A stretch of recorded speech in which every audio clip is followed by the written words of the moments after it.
UP SSSC द्वारा आयोजित पेट की तैयारी में आप सभी का स्वागत है। दोस्तों, हम यहाँ से पेट की तैयारी शुरू करने जा रहे हैं और हम वो प्रश्न लेके आएंगे जो किसी न किसी रूप में किसी न किसी परीक्षा में पूछी जा चुकी है और पेट के लिए बहुत ही महत्वपूर्ण क्वेश्चन रहा है। दोस्तों, हम यहाँ से घटना चक्र और अन्य सारे प्रकाशनों का सहारा लेंगे और जो भी क्वेश्चन अभी फिलहाल में किसी न किसी परीक्षा में पूछे जा रहे हैं वो भी क्वेश्चन हम इसमें शामिल करेंगे। दोस्तों आपका चैनल है, आप इस चैनल को लाइक, सब्सक्राइब और शेयर दोस्तों करते रहिए। चलिए चलते हैं पहले क्वेश्चन के तरफ।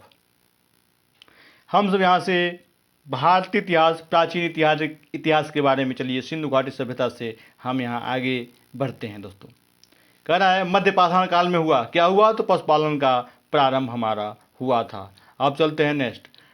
अब पूछ रहा है पशुपालन का साक्ष्य भारत में कहाँ से प्राप्त हुआ, तो आदमगढ़ और बागौर से प्राप्त हुआ। अब चलते हैं ऊपर कह रहा है मध्य पाषाण कालीन से हड्डी एवं सिंह निर्मित उपकरण प्राप्त हुए। क्या प्राप्त हुए, तो महदहा प्रतापगढ़ उत्तर प्रदेश से हड्डी एवं सिंह निर्मित उपकरण प्राप्त हुए थे। भारत में मध्य प्रदेश के पश्चिम नर्मदा क्षेत्र में मिला है। क्या मिला है, तो मानव का सर्वप्रथम साक्ष्य मिला है। आप चलते हैं नेक्स्ट। नर्मदा क्षेत्र की खोज किस वर्ष में की गई थी, तो नर्मदा क्षेत्र की खोज 1982 में की गई थी। मानव कंकाल के साथ जम्मू कश्मीर से प्राप्त हुआ। क्या प्राप्त हुआ, तो कुत्ते का कंकाल ब्रिज होम प्राप्त हुआ। आप चलते हैं नेक्स्ट। अब पूछ रहा है भी ब्रिज होम से प्राप्त हुए। क्या प्राप्त हुए, तो गर्त आवास के साथ से भी क्या हुए थे, ब्रिज भूमि से प्राप्त हुए थे। अब कह रहा है पुरा स्थल की खोज वर्ष में डी टेरा एम पीटरसन ने की थी। क्या, तो ब्रिज होम की खोज की थी। किस वर्ष में खोज की थी, तो 1935 में खोज की थी। अब चलते हैं नेक्स्ट ऊपर की तरफ।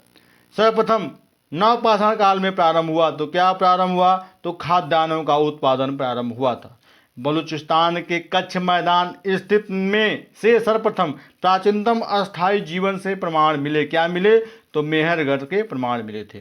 अब चलते हैं को ताम्रपाषाण युग के से भी नाम से जाना जाता है। तो क्या, तो चालकोलिथिक युग को क्या जाना जाता है, तो ताम्रपाषाण युग के नाम से जाना जाता है। अब चलते हैं नेक्स्ट ऊपर की तरफ।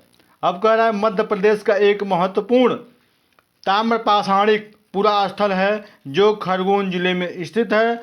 नौदा टोली का उत्खनन ने कराया था। तो नौदा टोली मध्य प्रदेश का एक महत्वपूर्ण ताम्रपाषाण पुरा स्थल है। क्या है, तो नौदा टोली है। और इसका जो है उत्खनन किसने कराया था, तो HD सांकलिया ने कराया था। अब चलते हैं ऊपर का है दोस्तों नवपाषाण कालीन पुरा स्थल से क्या मिले, तो राख के टीले मिले।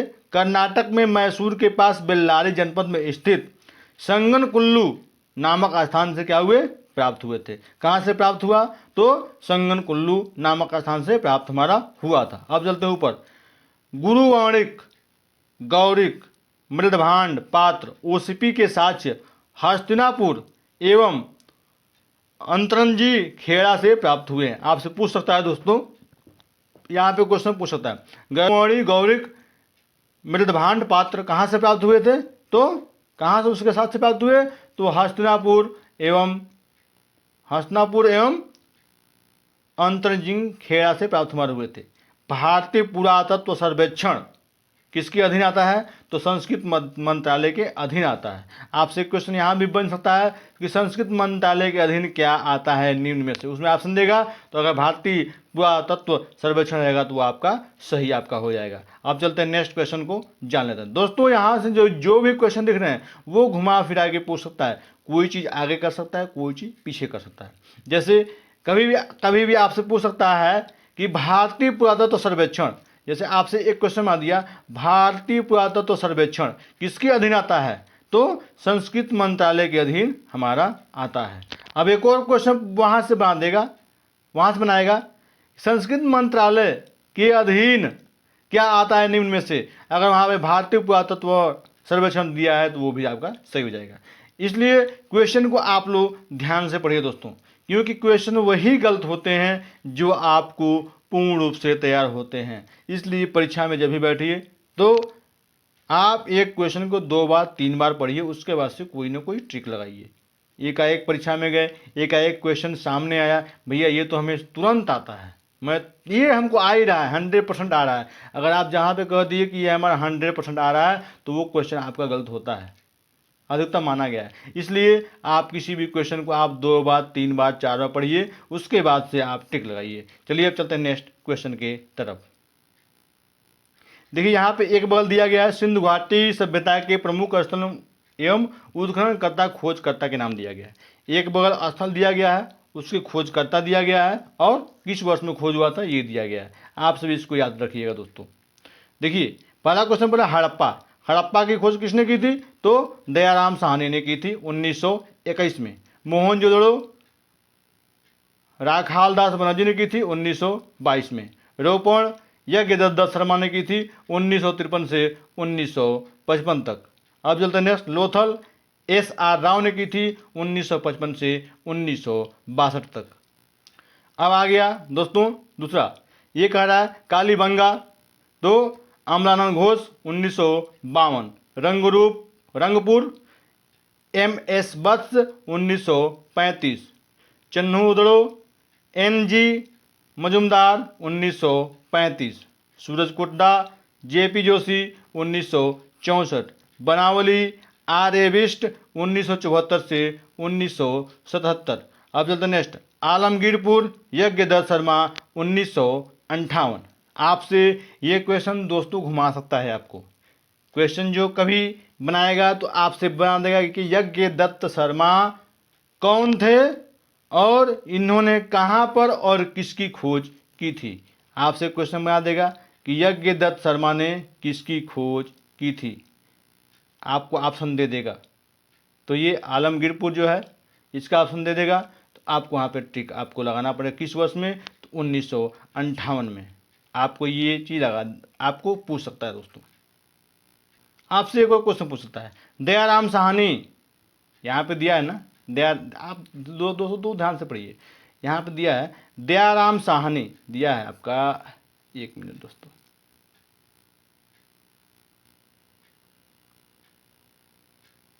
अब देखिए दोस्तों, आपको क्वेश्चन ऐसे भी बन सकता है, कैसे कि दयाराम साहनी ने क्या चीज़ की खोज की थी? तो हड़प्पा, यहाँ पे आपका ऑप्शन है रहेगा उसमें, तो ये भी आपका सही जगह।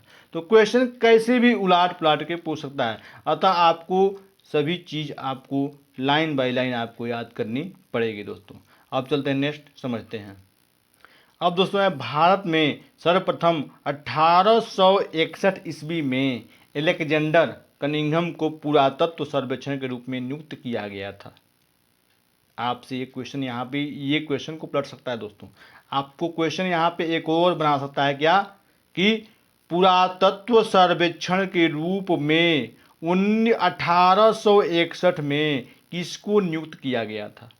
तो एलेक्जेंडर कनिंघम को नियुक्त किया गया था। आपका एक क्वेश्चन आपको ये ऐसे बना सकता है, और आपका एक क्वेश्चन आपको सीधा सीधा बना सकता है कि भारत में सर्वप्रथम को पुरातत्व सर्वेक्षण के रूप में किसको नियुक्त किया गया था? तो एलेक्जेंडर कनिंघम को नियुक्त किया गया था। आपका एक क्वेश्चन ऐसे बन सकता है।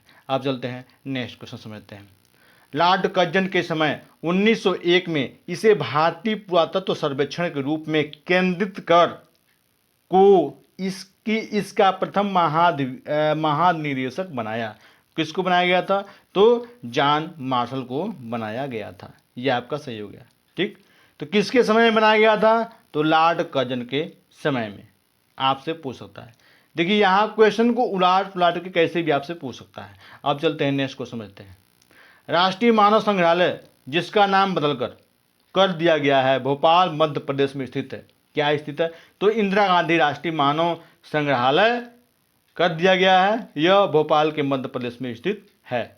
अब चलते हैं नेक्स्ट क्वेश्चन को समझते हैं। अब चलता है आद्य ऐतिहासिक काल की सभ्यता है, क्या है? तो सैध्यो सभ्यता क्या है? कि आद्य ऐतिहासिक काल की सभ्यता हमारी है। अब चलते हैं नीचे। पुरातात्विक साक्ष्यों में अलग अलग कालों में पाए गए मृद भांड ही सिंधु घाटी सभ्यता के आर्यों की पूर्व का सिद्ध करते हैं। अब चलते हैं नेक्स्ट। काले रंग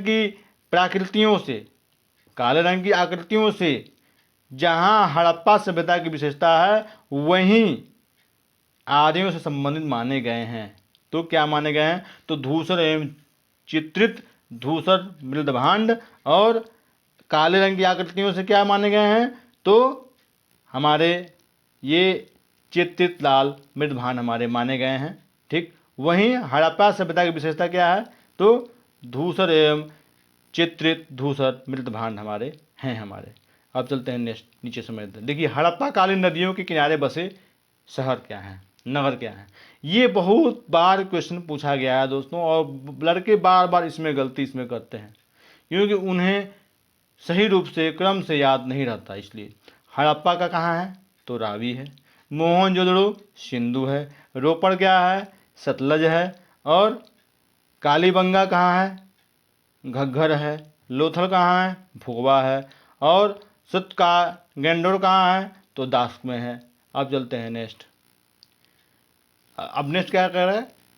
सितकाकोह, सादीकोट, आलमगीर, हिंडन, रंगपुर, बहादुर, कोटदीजी, सिंधु, कृपाल, सरस्वती, चौहुदड़ो, सिंधु। आप सभी स्क्रीनशॉट लेते रहें दोस्तों, इसका स्क्रीनशॉट लेंगे तभी आपको रिवाइजन करने में आपको तकलीफ आपको नहीं होगी। अब चलते हैं नेक्स्ट। बानावली, सरस्वती, मांडला, चिनाव, भगवानपुरा, सरस्वती, दैमाबाद, प्रवरा, आमरी, सिंधु और राखीगढ़ी, घग्गर। अब देखिए क्या क्या कह रहा है। सिंधु घाटी की सभ्यता नगरीय थी। तो नगरीय सभ्यता कहाँ की थी? आपसे ये भी पूछ सकता है, आपसे क्वेश्चन यहाँ भी बना सकता है कि नगरीय सभ्यता कहाँ की थी? तो सिंधु घाटी सभ्यता क्या थी? नगरीय सभ्यता हमारी थी।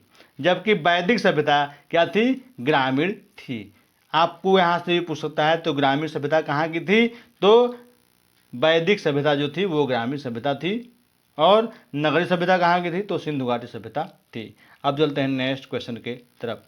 पुरातात्विक खुदाई की जानकारी का प्रमुख स्रोत है क्या है? तो हड़प्पा संस्कृति हमारा क्या है? उसका प्रमुख स्रोत हमारा है दोस्तों। अब चलते हैं नेक्स्ट। हड़प्पा वासियों को जानकारी थी क्या? तांबा का, कांसा, स्वर्ण और चांदी की। ये हमारी जानकारी हमारी थी। अब चलते हैं नेक्स्ट। प्रारंभिक हड़प्पा सभ्यता में पैर से चलित चाक का प्रयोग किया जाता था। तो पैर से चलित चाक का प्रयोग किस सभ्यता में किया जाता था? तो प्रारंभिक हड़प्पा सभ्यता में किया जाता था दोस्तों। ये क्वेश्चन बन जाता। अब एक क्वेश्चन हमारा यहाँ एक और बन जाएगा, वो बन जाएगा, देखिए क्वेश्चन को आप सभी स्क्रीनशॉट लेते रहें कि पैर से चलित चाक का प्रयोग किस युग में किया गया? तो प्रारंभिक हड़प्पा सभ्यता में किया गया। आपसे ये भी पूछ सकता है कि प्रारंभिक सभ्यता में किया जाता था क्या? पैर से चलित चाक का प्रयोग किया जाता था। क्वेश्चन को इधर से उधर करके पूछ सकता है आपको, तो कंफ्यूज नहीं होना दोस्तों। परिपक्व हड़प्पा के दौर में क्या हाथ से चलित चाकों का प्रयोग किया जाता था? अब देखिए, पैर से चलित चाक का प्रयोग किस में किया? तो हड़प्पा में। और परिपक्व हड़प्पा में क्या? तो हाथ से चलित चाकों का प्रयोग किया जाता था। मूर्ति पूजा का प्रारंभ किस युग में हुआ? तो पूर्व आर्य काल में माना जाता है।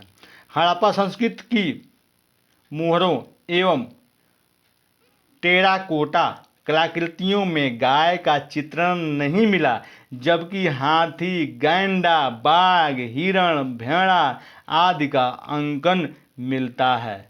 आपको एक और पूछ सकता है दोस्तों, टेराकोटा। ये टेराकोटा बहुत इंपॉर्टेंट दोस्तों है। टेराकोटा कहाँ का उद्योग है? तो गोरखपुर का उद्योग माना जाता है टेराकोटा। अब चलते हैं नेक्स्ट, ऊपर समझते हैं। करंट में ये क्वेश्चन बनता है, ठीक। अब चलते हैं नेक्स्ट क्वेश्चन को समझते हैं। अब देखिए दोस्तों, हड़प्पा सभ्यता में संथरों में से खंभात की खाड़ी के निकट स्थित लोथल से गोदीवाड़ा के साक्ष्य मिले हैं। लोथल से गोदीवाड़ा के साक्ष्य मिले हैं किसी के? तो हड़प्पा सभ्यता के स्थलों में से खंभात की खाड़ी के निकट स्थित लोथल से गोदीवाड़ा के साक्ष्य मिले हैं। राजस्थान के हनुमानगढ़ जिले में घग्घर नदी के किनारे स्थित कालीबंगा से जूते हुए खेत के साथ मिले हैं। तो जूते हुए खेत के साक्ष्य कहाँ से मिले हैं दोस्तों? तो राजस्थान के हनुमानगढ़ जिले से क्या हुए हैं? जूते हुए खेत के साक्ष्य हमारे मिले हैं। अब चलते हैं नेक्स्ट। गुजरात के धौलावीरा हड़प्पा लिपि के बड़े आकार के 10 चित्रों वाला एक शिलालेख मिला है। हरियाणा के फतेहाबाद जिले में स्थित बनावली से पक्की मिट्टी की बनी हुई हल की प्रकृति मिली है। अब चलते हैं ऊपर। शैव सभ्यता में महान स्नान घर के साक्ष्य मोहनजोदड़ो से प्राप्त हुए हैं। शैथव सभ्यता कांस्य युगीन सभ्यता थी, जहाँ यहाँ के लोग लोहे से परिचित नहीं थे। तो कहाँ के लोग लोहे से परिचित नहीं थे? तो कांस्य युगीन सभ्यता के लोग लोहे से परिचित नहीं थे। अब चलते हैं नेक्स्ट क्वेश्चन के। नेक्स्ट कह रहा है कि राखी गढ़ी, क्या कह रहा है? राखी गढ़ी स्थल की खोज वर्ष कब हुई? 1969 में सूरज भान ने की थी। मोहनजोदड़ो तथा, आपसे मोहनजोदड़ो दे सकता है तथा के बाद से छोड़ सकता है, दोनों सिंध प्रांत में थे। कौन कौन थे? तो चन्हूदड़ो थे हमारा।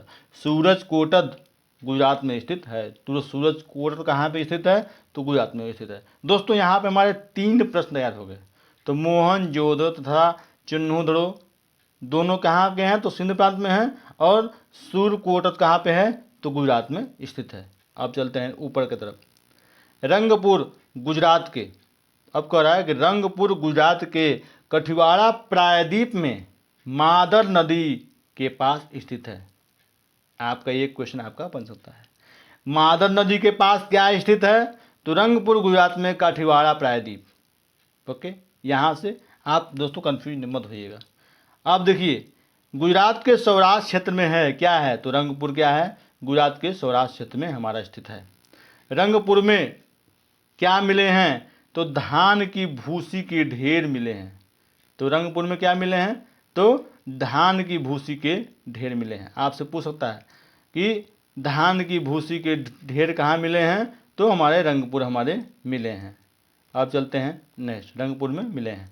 अब देखिए दोस्तों, आपको क्वेश्चन है, आपको एकदम कंठस्थ याद करना है, लाइन बाय लाइन याद करना है, ताकि आपको कहीं से दिक्कत न हो। इसलिए कहते हैं कि स्क्रीनशॉट आप लेते रहिए।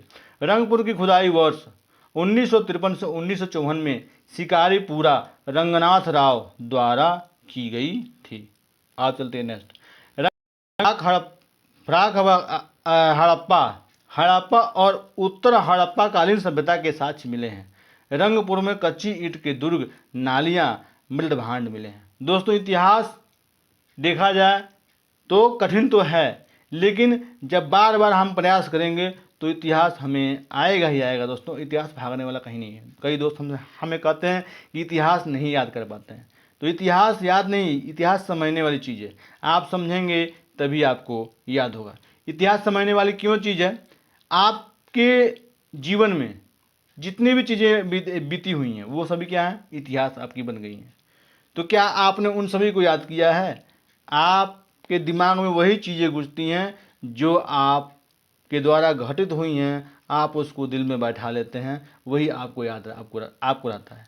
पुरानी चीज़ें आपको भूलती जाती हैं, इसलिए पुरानी चीज़ों को याद करने के लिए समझना पड़ता है। तो समझ कर ही आगे बढ़ेंगे दोस्तों। अब एक और पूछ रहा है, एक परिवर्ती पुरास्थल है। तो क्या है? दधेरी एक पुरावर्ती पुरास्थल है जो पंजाब प्रांत के लुधियाना जिले में गोविंदगढ़ के पास स्थित है। दोस्तों यहाँ से एक और क्वेश्चन बन सकता है हमारा। पंजाब प्रांत के, देखिए, पंजाब प्रांत के लुधियाना जिले में गोविंदगढ़ के पास क्या स्थित है? तो दधेरी एक पुरावर्ती पुरास्थल है जो स्थित हमारा है। देखिए दोस्तों, सिंधु घाटी सभ्यता का विस्तार माना जाता है। कहाँ से कहाँ तक माना जाता है? तो उत्तर में झेलम नदी के पूर्वी तट से दक्षिण के यमुना की सहायक नदी हिंडन के तट तक माना जाता है। तो आप सभी को ये क्वेश्चन तो याद ही होगा। सिंधु घाटी के लोग किसकी पूजा करते थे? तो पशुपति शिव की पूजा करते थे। पशुपति शिव की पूजा करते थे। पशुपति मंदिर कहाँ है? आपसे ये भी पूछ सकता है। तो पशुपति मंदिर कहाँ पे है? तो नेपाल में है। चलिए अब चलते हैं नेक्स्ट। इसका प्रमाण मोहनजोदड़ो से प्राप्त एक मुहर है जिस पर योगी की आकृति बनी हुई है। चलिए अब चलते हैं नेक्स्ट। उस योगी की दाईं ओर बाघ और हाथी तथा बाईं ओर गैंडा एवं भैंसा तथा आसन के नीचे 2 हिरण चित्र किए गए हैं। आप सभी उसका चित्र भी देखे होंगे। मैं फ्यूचर में जब इस पे एक और लंबा वीडियो बनाऊंगा तो वो चित्र मैं आपको दिखाऊंगा। योगी के सिर पर एक त्रिशूल जैसा आभूषण है तथा इसके 3 मुख हैं। ये सभी आपको उस चित्र में मैं आपको दिखाने की कोशिश करूंगा नेक्स्ट वीडियो में। मार्शल महोदय ने इसे रुद्र शिव से संबंधित किया है। भारतीय पुरातत्व सर्वेक्षण विभाग के महानिदेशक सर जॉन मार्शल के निर्देश पर 1921 में दयाराम साहनी ने पंजाब पाकिस्तान में तत्कालीन मांट गोमरी संप्रति साहिवाल जिले में रावी नदी के बाएं तट पर स्थित हड़प्पा के टीले की खुदाई की। तो आपसे एक और पूछ सकता है, यहाँ पे क्वेश्चन बनता है कि हड़प्पा के टीले की खुदाई कब की गई? तो 1921 में की गई। किसने किया? तो दयाराम साहनी ने किया। आपको ये सब आपको याद आपको हो गया होगा। चलिए, वर्ष 1922 में राखाल दास बनर्जी ने सिंध प्रांत के लड़काना जिले में सिंध नदी के दाहिनी तट पर स्थित मोहनजोदड़ो के टीलों का पता लगाया। तो मोहनजोदड़ो के टीले का पता किसने लगाया? तो रामखाल दास बनर्जी ने 1992 में लगाया था। वस्त्रों के लिए कपास का उत्पादन सर्वप्रथम भारत में किया गया। ठीक, अभी कोई दिक्कत नहीं है यहाँ से। चलिए दोस्तों, यहाँ से क्वेश्चन एक और बनता है, वस्त्रों के लिए उत्पादन सर्वप्रथम भारत में किया गया क्या चीज़ का? तो आपका एक लाइन में दे सकता है, 4 विकल्प आपका दे सकता है, उसमें कपास आपका होगा तो आपका कपास लगा दें। अगर उसमें इनमें से कोई नहीं होगा तो आप इनमें से कोई नहीं लगा के आ जाइएगा। चलिए अब दोस्तों क्या कहता है, में कपास के उत्पादन का प्रमाण मिला है। तो किस घाटी में मिला है? तो सिंधु घाटी में कपास के उत्पादन का प्रमाण मिला है। मोहनजोदड़ो वर्तमान पाकिस्तान में लड़काना जिला में स्थित है। के उत्खनन से कपास के सूत की प्राप्ति हुई है। एक और क्वेश्चन यहाँ पे दोस्तों बनता है हमारा, ये बहुत बेहतरीन क्वेश्चन बनता है कि मोहनजोदड़ो कहाँ स्थित है? तो आपको याद कर लीजिए कि पाकिस्तान के लड़काना जिले में स्थित है हमारा। आप चलते हैं नेक्स्ट क्वेश्चन की तरफ। मोहनजोदड़ो से कुबड़ वाले बैल की आकृति वाली मुहर प्राप्त हुई है। तो कुबड़ वाले बैल की आकृति कहाँ से प्राप्त हुई है? तो मोहनजोदड़ो से प्राप्त हमारी हुई है। सिंधु घाटी सभ्यता के मुहरों पर सर्वाधिक अंकन एक श्रृंगी बैलों का है, इसके बाद कुबड़ वाले बैल का है। तो हमें याद रखना पड़ेगा कि सिंधु घाटी की सभ्यता में क्या है? अंकन श्रृंगी बैलों का है, जबकि मोहनजोदड़ो से क्या है? कुबड़ वाले बैल की आकृति मिली है। अब चलते हैं नेक्स्ट क्वेश्चन की तरफ। अब देखिए दोस्तों, कालीबंगा में मृण पट्टिका का एक और अंकन है किसका? तो दोहरे सिंह वाले देवता का। तो दोहरे सिंह वाले देवता का अंकन कहाँ है? तो कालीबंगा के मृण पट्टिका पर है। दूसरी ओर बकरी को दिखाया गया है जिसे एक पुरुष ला रहा है। तो ये यहाँ से तो कॉन्सेप्ट क्लियर हो गया। सिंधु घाटी में मातृ देवी की उपासना सर्वाधिक प्रचलित थी। मिस्र की सभ्यता का विकास की द्रोणी में हुआ। नील नदी, ये हमारा ऑप्शन हमारा बनता है, सही होता है। ठीक, मिस्र को कहा जाता है तो क्या? नील नदी का उपहार कहा जाता है। किस देश को किस देश को नील नदी का उपहार कहा जाता है? तो मिस्र देश को क्या कहा जाता है? नील नदी का उपहार कहा जाता है, क्योंकि इस नदी का अभाव यह भूभाग रेगिस्तान में होता है। अब देखिए, सुमेरिया सभ्यता के लोग प्राचीन समय के प्रथम लिपि आविष्कारकर्ता थे। सुमेरिया की कन्यूफार्म लिपि का समानतः प्राचीनतम लिपि माना जाता है। सिंधु घाटी की लिपि भावचित्रात्मक थी। यह लिपि दाएं से बाएं की ओर लिखी जाती थी। तो दाएं से बाएं की तरफ कौन सी लिपि लिखी जाती थी? आपकी क्वेश्चन यहाँ से बनता है। तो लिपि दाएं से बाएं की ओर लिखी जाती थी। कौन सी लिपि? तो सिंधु घाटी की सभ्यता वाली लिपि क्या थी? चित्रात्मक थी। यह लिपि दाएं से बाएं की तरफ लिखी जाती थी। अब चलते हैं नेक्स्ट। प्रमुख धातु एवं प्राप्त स्थल। तांबा कहाँ से प्राप्त हुआ है? तो खेतड़ी राजस्थान एवं बलूचिस्तान से प्राप्त हुआ है। ताजवत कहाँ से प्राप्त हुआ है? तो बरखंसा में अफगानिस्तान, फिरोजाटीन ईरान से, चांदी राजस्थान की जावर एवं अजमेर खानों से अफगानिस्तान एवं ईरान से, सीसा अफगानिस्तान से, सिराजीत हिमालय से, गोमेद गुजरात से। अब चलते हैं नेक्स्ट, वैदिक संस्कृत को जानते हैं। आर्य संस्कृत भाषा का शब्द है। वैदिक क्या है? आर्य संस्कृत भाषा का शब्द है, जिसका शाब्दिक अर्थ क्या है? श्रेष्ठ एवं कुलीन होता है। अब चलते हैं नेक्स्ट, अब कह रहा है एक उत्तम व्यक्ति है। तो कालान सिंह की संस्कृत में आर्य शब्द का अर्थ है यह एक उत्तम व्यक्ति है। वेद 4 होते हैं, कौन कौन से? ऋग्वेद, सामवेद, यजुर्वेद तथा अथर्ववेद हमारे होते हैं। वेदों में सर्वाधिक महत्व किस वेद का है? तो ऋग्वेद का है। इसे तथा इसे सर्वाधिक प्राचीन के नाम से भी जाना जाता है। तो सर्वाधिक प्राचीन हमारा वेद कौन सा है? तो ऋग्वेद हमारा है। अब देखिए, ऋग्वेद, यजुर्वेद तथा सामवेद को वेद त्रयी या त्रयी कहा जाता है। तो त्रयी किसे कहा जाता है? आपका क्वेश्चन यहाँ पे बन जाएगा। तो एक मिनट दोस्तों, आपका एक और क्वेश्चन यहाँ पे बन जाएगा, त्रयी कहा जाता है तो किसे? ऋग्वेद, यजुर्वेद तथा सामवेद को क्या कहा जाता है? वेद त्रयी या त्रयी कहा जाता है हमारा। अब चलते हैं नेक्स्ट क्वेश्चन के तरफ। यह कर वर्ण शब्द का सर्वप्रथम उल्लेख ऋग्वेद में मिलता है। क्वेश्चन देखिए दोस्तों, एक लाइनर क्वेश्चन इसीलिए उठाए जा रहे हैं ताकि एक लाइन में आपके 3 से 4 क्वेश्चन आपके तैयार हो सके। तो वर्ण शब्द का सर्वप्रथम उल्लेख कहाँ किया गया है? तो ऋग्वेद में मिलता है। तो ऋग्वेद में सर्वप्रथम किसका उल्लेख मिलता है? तो वर्ण शब्द का उल्लेख मिलता है। प्रारंभ में हम 3 वर्णों का उल्लेख पाते हैं, ब्राह्मण, क्षत्रिय तथा वैश्य। अभी यहाँ पर लिखा है ब्रह्म, क्षत्र तथा वैश्य।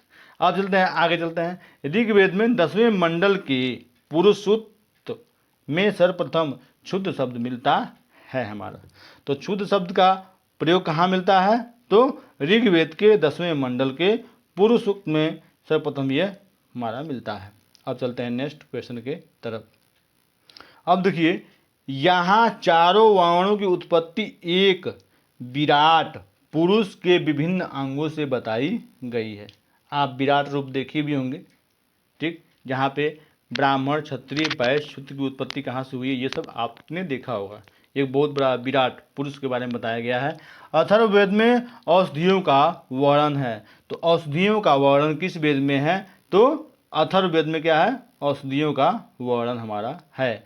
ऋग्वेद में ईश्वर महिमा, देवताओं की स्थिति, यजुर्वेद में कर्मकांड तथा सामवेद में संगीत का विस्तृत उल्लेख है यहाँ पे।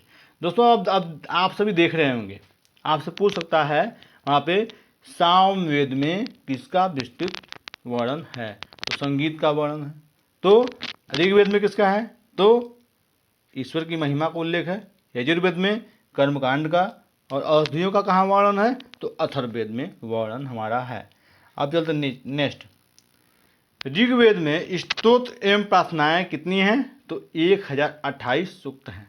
कितने सूक्त हैं? तो 1028। 1028 किस वेद में सूत्र हैं? तो ऋग्वेद में हमारे सूत्र हमारे। क्वेश्चन इधर का उधर, उधर से उधर जाएगा दोस्तों, तो आप घबराने वाली बात नहीं है दोस्तों। ऋग्वेद में कुल कितने मंडल हैं? तो 10 मंडल हमारे हैं। ऋग्वेद के दूसरे से 7वें मंडल की ऋचाएँ सबसे प्राचीन हैं। तो ऋग्वेद के सबसे प्राचीन ऋचाएँ कहाँ की हैं? तो दूसरे और 7वें मंडल की ऋचाएँ क्या है? सबसे प्राचीन हैं। पहला और 10वां मंडल क्या है? नवीन है। क्या है? ऋग्वेद में नवीन कौन सी ऋचाएँ हैं? तो पहला और 10वां। ऋग्वेद के 9वें, अब हम यहाँ पे आ गए हैं, ऋग्वेद के 9वें के सभी 114 सूत्र हमारा यहाँ पे सोम को समर्पित है। अब देखिए, चलते हैं ऊपर की तरफ। ऋग्वेद में कुल 20 मंडल, 730 सूक्त, 5 या 987 मंत्र हैं। इनमें से 1200 मंत्र ऋग्वेद से लिए गए हैं। इसमें तंत्र, मंत्र एवं वशीकरण के संदर्भ के साक्ष्य मिलते हैं। तो अथर्ववेद में किसके साक्ष्य मिलते हैं? तो तंत्र, मंत्र, ये देखिए ऋग्वेद से लिए गए हैं। ठीक, अथर्ववेद में कुल 20 मंडल, 730 सूक्त तथा 5987 मंत्र हैं। इसमें 1200 मंत्र ऋग्वेद से लिए गए हैं। इसमें तंत्र मंत्र एवं वशीकरण के संदर्भ में साक्ष्य मिलते हैं। तो तंत्र मंत्र के साक्ष्य किस वेद में मिलते हैं? तो हमारे अथर्ववेद में मिलते हैं। अब चलते हैं नेक्स्ट क्वेश्चन की तरफ। आप कह रहा है कि यज्ञ संबंधी विधि विधानों का पता यजुर्वेद में चलता है। तो यज्ञ का कहाँ मिलता है? तो यज्ञ का जो है हमारा यजुर्वेद में यज्ञ संबंधी विधानों का हमारा उल्लेख हमारा मिलता है। अब चलते हैं नेक्स्ट क्वेश्चन के तरफ। यजुर्वेद में 2 भाग हैं। शुक्ल यजुर्वेद केवल पद्म में है तथा कृष्ण यजुर्वेद जो कि पद्य और गद्य दोनों में है हमारा। तो यहाँ पे हमारा हो जाएगा शुक्ल यजुर्वेद को वाजसेनयी संहिता भी कहा जाता है। तो वाजसेनयी संहिता किसे कहा जाता है? तो शुक्ल यजुर्वेद को कहा जाता है। शुक्ल यजुर्वेद के कितने भागों में बांटा गया है? तो 2 भागों में है। किसमें है? तो शुक्ल यजुर्वेद और कृष्ण यजुर्वेद। ये हमारा क्वेश्चन हमारा बनता है। आश्रम व्यवस्था का प्रचलन वेदोत्तर काल में हुआ है। ब्रह्मचर्य, गृहस्थ, वानप्रस्थ, संन्यास। छंदोगत उपनिषद में केवल 3 आश्रमों का उल्लेख है, जबकि जवाल उपनिषद में सर्वप्रथम 4 आश्रमों का उल्लेख मिलता है। वरुण देवता को वैदिक सभ्यता में नैतिक व्यवस्था का प्रधान माना जाता था। इस कारण वरुण को ऋत गोपा भी कहा जाता है। तो ऋत अश्व गोपा कहा जाता था किसे? तो वरुण देवता को कहा जाता है। बृहस्पति को वैदिक देवताओं का पुरोहित माना जाता है। तो देवताओं का पुरोहित किसे माना जाता है? तो बृहस्पति को माना जाता है। वैदिक साहित्य में कई ऐसे विदुषी स्त्रियों का उल्लेख मिलता है जिन्होंने वेद मंत्रों की रचना की थी, यथा अपाला, घोषा, विश्ववारा, लोपा, मृदा आदि हैं। अब देखिए, लोपा मृदा अगस्त ऋषि की पत्नी थी। तो अगस्त ऋषि की पत्नी का क्या नाम था? तो लोपा मृदा। वैदिक काल में सोने की हार को निष्क कहा जाता था। तो निष्क किसे कहा जाता था? तो वैदिक काल में सोने की हार को निष्क कहा जाता था। बौद्ध जातक में 3 प्रकार के स्वर्ण सिक्के का उल्लेख मिलते हैं। प्रथम क्रम में निष्क, दूसरे में सुवर्ण, तीसरे में मासाका। 14वीं ईस्वी में बोगज कोई में अभिलेख में ऋग्वेद काल में देवताओं इंद्र, वरुण, मित्र, नास्त्य का उल्लेख मिलता है। बाल गंगाधर तिलक ने आर्यों के आदि देश के बारे में लिखा था। शतपथ ब्राह्मण यजुर्वेद का ब्राह्मण है। पुरुष मेघ का उल्लेख शतपथ ब्राह्मण में हुआ है। गोत्र शब्द का सर्वप्रथम उल्लेख ऋग्वेद में प्राप्त हुआ था।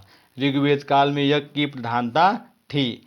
दशराज युद्ध का उल्लेख ऋग्वेद में 7वें मंडल में है, जो 10 राजाओं का युद्ध परशुनी नदी के तट पर लड़ा गया, जिसमें भरतों के राजा सुदास की विजय हुई थी। अब देखिए, ऋग्वैदिक आर्यों के पंचजनों में युद्ध, दुह्य, पुरु, अनु, तुवर्सु शामिल थे। ऋग्वेद में उल्लिखित यव शब्द का जव तदात्म स्थापित किया गया है। वैदिक काल में सभा समिति नामक 2 संस्थाएं राजा की निरंकुशता पर नियंत्रण रखती थीं। आप चलते हैं नेक्स्ट। सभा श्रेष्ठ एवं संभ्रांत लोगों की संस्था थी, जबकि सीमित सामान्य जनता का प्रतिनिधित्व करती थी। अथर्ववेद में सभा और समिति को प्रजापति की 2 पुत्रियां कहा गया है। ऋग्वेद में इंद्र का वर्णन सर्वाधिक प्रतापी देवता के रूप में किया जाता है, जिसे 250 सूक्त समर्पित हैं। ऋग्वेद में अग्नि को 200 सूक्त समर्पित हैं और वह इस काल का दूसरा सर्वाधिक महत्वपूर्ण देवता हैं। तीसरे स्थान पर वरुण जी हैं, जो समुद्र देवता और ऋतु का नियामक माना जाता है। गायत्री मंत्र ऋग्वेद में उल्लिखित है। इसकी रचनाएं विश्वामित्र ने की हैं। गायत्री मंत्र का उल्लेख ऋग्वेद के 3 मंडल में है। पुराणों की संख्या कितनी है? तो पुराण कितने हैं? 18 हैं। पुराणों की रचना लोहर्ष ऋषि तथा उनके पुत्र उपश्रवा द्वारा की गई थी। पुराणों में भविष्यत काल शैली की कलयुग के राजाओं का विवरण मिलता है। सत्यमेव जयते शब्द मुंडकोपनिषद से लिया गया है, जिसका अर्थ सत्य की ही विजय होती है। यह भारत के राज चिन्ह पर अंकित है। ऐतरेय कहा जाता था। 9 मारे जाने योग्य को क्या कहते हैं? अघन्या कहते हैं। चलिए अब देखते हैं गौतम बुद्ध जीवनी एवं शिक्षाएं। गौतम बुद्ध का जन्म कपिलवस्तु के निकट लुम्बिनी में 563 ईसा पूर्व में हुआ था। बुद्ध के पिता शुद्रोधन शाक्य वंश के प्रधान थे तथा माता माया देवी कुली गणराज्य की कन्या थी। तो बुद्ध के पिताजी कौन थे? तो शुद्रोधन थे। उनकी माता कौन थी? तो माया देवी थी। गौतम बुद्ध के बचपन का नाम क्या था? सिद्धार्थ नाम से भी जाने जाते थे। 29 वर्ष की अवस्था में उन्होंने गृह त्याग कर दिया और बौद्ध ग्रंथों के महाभिनिष्ठ भ्रमणकर्ता की संज्ञा दी गई। अब गौतम बुद्ध ने किस वर्ष में घर को त्याग दिया? तो 29 वर्ष की अवस्था में क्या किया था? उन्होंने घर को त्याग दिया था। महाभिनिष्क मण की संज्ञा दी गई थी। मौर्य वंशीय शासक अशोक के रुम्नदेयी अभिलेख की सूचना मिलती है कि शाक्य मुनि बुद्ध का जन्म लुम्बिनी में हुआ था। महात्मा बुद्ध ने पहला उपदेश सारनाथ में दिया। इस उपदेश को धर्म चक्र प्रवर्तन कहा जाता है। तो धर्म चक्र प्रवर्तन किसे कहा जाता है? तो महात्मा बुद्ध के पहले उपदेश को कहा जाता है। महात्मा बुद्ध ने मल्ल गणराज्य की राजधानी कुशीनारा में 483 ईस्वी पूर्व में 80 वर्ष की अवस्था में शरीर त्याग किया। कुशीनारा, ठीक, कुशीनारा मतलब कुशीनगर, ठीक। गौतम ग्रंथों में इसे महापरिनिर्वाण कहा जाता है। 6 वर्षों की कठिन साधना के पश्चात 35 वर्ष की अवस्था में बायसाल पूर्णिमा की रात्रि को एक पीपल वृक्ष के नीचे गौतम को ज्ञान प्राप्त हुआ था। गौतम बुद्ध को ज्ञान कहाँ प्राप्त हुआ?